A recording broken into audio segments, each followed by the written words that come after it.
ఈ దేశంలో అన్నిటికన్నా ముఖ్యమైన విషయం ఏంటంటే చాలామందికి అవసరమైనది ఏంటంటే విద్య అనేటువంటిది చాలా కీలకమైనటువంటి అంశం. విద్యని అన్ని దేశాలు కూడా అభివృద్ధి పరంగా నడిపించవలసిన బాధ్యత ఉంది.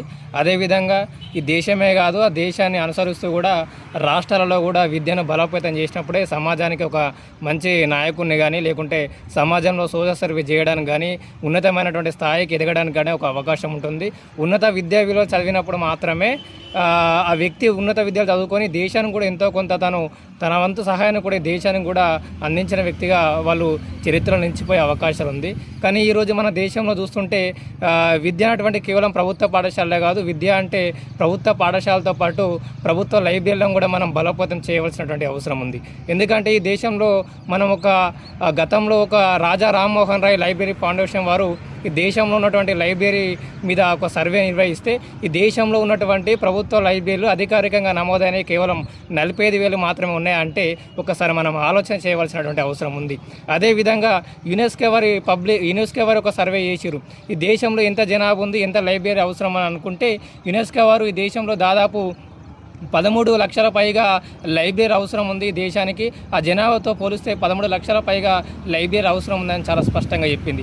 అంటే మనం దీన్ని అర్థం చేసుకున్న విషయం ఏంటంటే మన దేశ జనాభాతో పోలిస్తే ఈరోజు 13 లక్షల లైబ్రరీలు ఎక్కడ ఉన్నాయి, దాదాపు 45,000 లైబ్రరీలు ఉన్నాయంటే ఎంత వ్యత్యాసం ఉందో మనం ఒకసారి ఆలోచన చేయవలసినటువంటి అవసరం ఉంది.